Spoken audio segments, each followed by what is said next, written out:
Assalamualaikum warahmatullahi wabarakatuh, teman-teman semuanya. Pada kesempatan ini izinkan saya untuk mengajak teman-teman semua membahas kembali belajar bersama atau mungkin murojaah untuk ilmu tajwid yang akan kita ambil dari buku Ilmu Tajwid Bergambar Panduan Mudah dan Praktis dari karangan Dr. Aiman Rushdi Suwaid. Ini yang versi bahasa Indonesia, jadi yang versi terjemahan. Nah, buku yang ada di tangan saya ini dari percetakan Zamzam. Ini alamatnya dan ini email juga website kalau teman-teman barangkali butuh referensi untuk buku tajwid. Ya. Lalu di sini ada biodata singkat, siapakah Dr. Aiman Rushdi Suwaid itu? Beliau rahimahullah yang meninggal pada tahun ini ya. Beliau adalah Dr. Aiman Rushdi Suwaid, lahir di Damaskus, Suriah pada tanggal 10 Zulqa'dah 1374 Hijriah atau bertepatan dengan 26 Juni 1955. Menyelesaikan hafalan Al-Quran saat berusia 15 tahun. Masya Allah, beliau adalah salah seorang ulama dalam qiraah asyarah, bermukim di Jeddah dan menjadi salah seorang anggota dalam lembaga internasional tahfidz Quran di Ikatan Ulama Islam Dunia. Beliau memperoleh ijazah tajwid dari Institut Qiraat di Kairo dan mendapatkan gelar master maupun PhD dari Ummul Qura University di Mekah, Arab Saudi pada tahun 1419 Hijriah atau 1998 Masehi. Beliau juga memperoleh gelar PhD dengan penghargaan tertinggi dari studi Islam dan Arab di Universitas Al-Azhar pada tahun 1420 Hijriah atau 1999 Masehi. Masya Allah ya. Lalu di sini juga disebutkan keutamaan kita membaca Al-Quran dengan baik dan benar merupakan perintah Allah Ta'ala, sebagaimana dalam ayat yang artinya, dan bacalah olehmu Al-Quran itu dengan tartil yang sebenar-benarnya.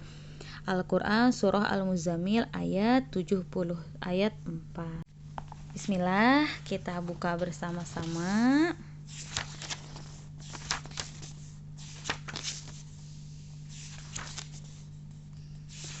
Teman-teman semuanya, di sini saya tidak ingin menggurui ya, tapi kita sama-sama belajar, kita sama-sama membuka. Barangkali ada yang butuh referensi buku untuk panduan tajwid, bisa menggunakan buku ini. Jadi ketika nanti ada apa yang saya baca atau apa yang saya sampaikan ada kekeliruan, mohon kiranya untuk ditegur secara langsung ya, boleh.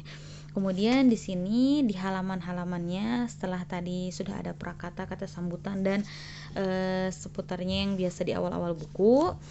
Nah, di sini ada seputar Al-Qur'an Al-Karim.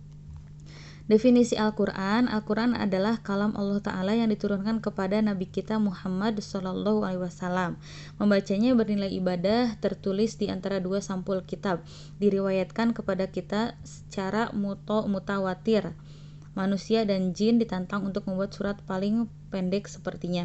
Maksud mutawatir adalah periwayatan suatu kabar secara luas dari suatu tingkatan ke tingkatan lain, dari awal hingga akhir rangkaian isnad, di mana mustahil menurut akal jika seluruh perawi bersepakat mendusta ya. Kemudian bagaimana Nabi SAW menyampaikan Al-Quran kepada umat. Rasulullah SAW menyampaikan Al-Quran kepada umatnya melalui dua cara. Yang pertama secara tertulis, ditulis di dalam kitab. Kemudian yang kedua secara lisan, periwayatan melalui suara. Al-Quran sampai kepada kita melalui dua cara tersebut secara mutawatir atau secara berangsur-angsur. Jadi Al-Quran itu tidak diturunkan langsung satu kitab, tidak diturunkan langsung seperti ini. Nah, pada zaman Nabi itu diturunkan per ayat, ada yang per kalimat, kemudian ada juga yang per surah. Nah, fase-fase kodifikasi Al-Quran. Pertama, penulisan seluruh panggelan Al-Quran di hadapan Nabi SAW saat diturunkan dan saat wahyu datang. Kemudian yang kedua, Zaid bin Sabit radhiyallahu anhu berkata, aku mencatat wahyu di dekat Rasulullah SAW kala beliau mendiktenya kepadaku.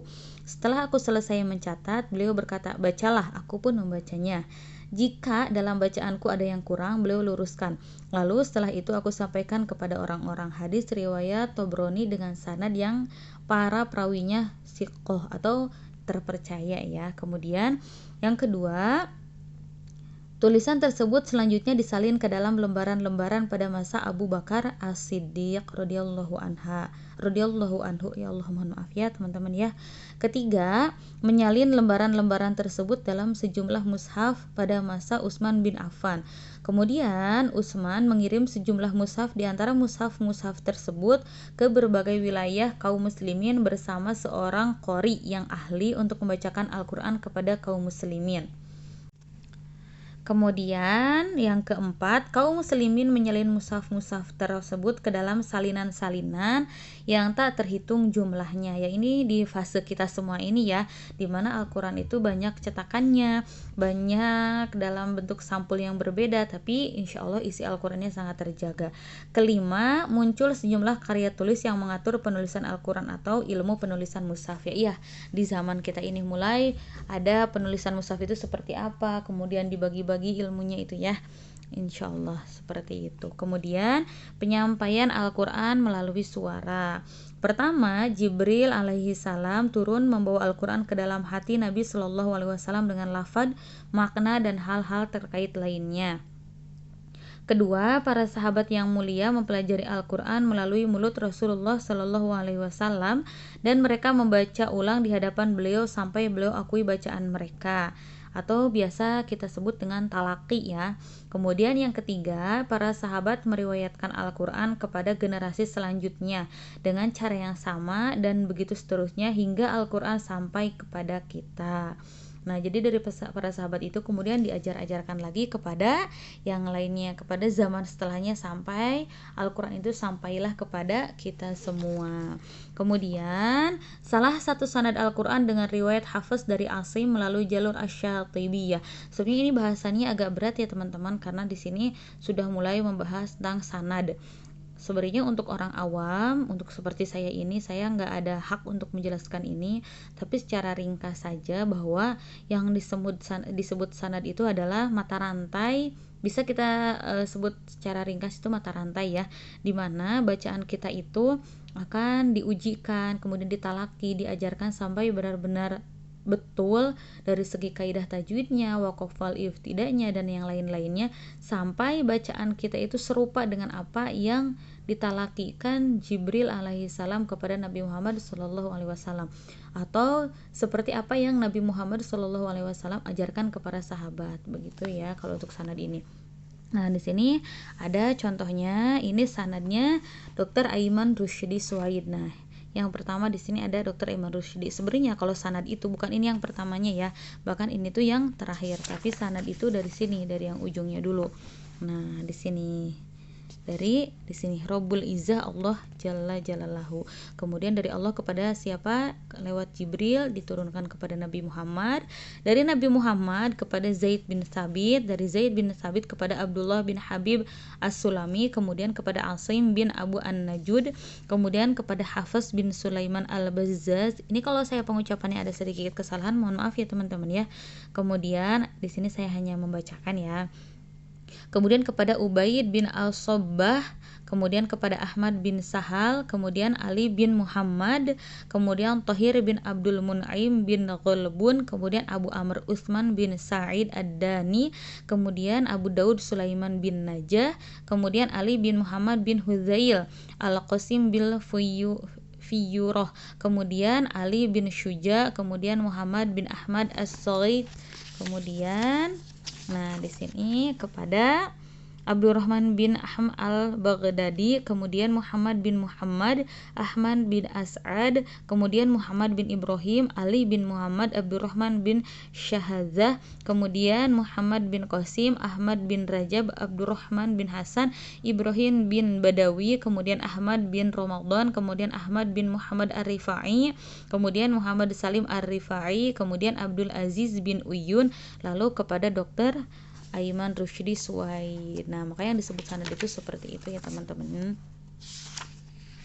Nah, selesai terkait sanad. Lalu di sini kita akan membahas definisi tajwid. Tapi karena saya takut videonya jadi terlalu panjang, mungkin untuk perkenalan dari buku ilmu tajwid ini kita cukupkan sampai sini. Insya Allah di lain kesempatan akan kita bahas bersama-sama, akan kita bacakan bersama-sama ilmu tajwid yang dikarang oleh Dr. Aiman Rushdi.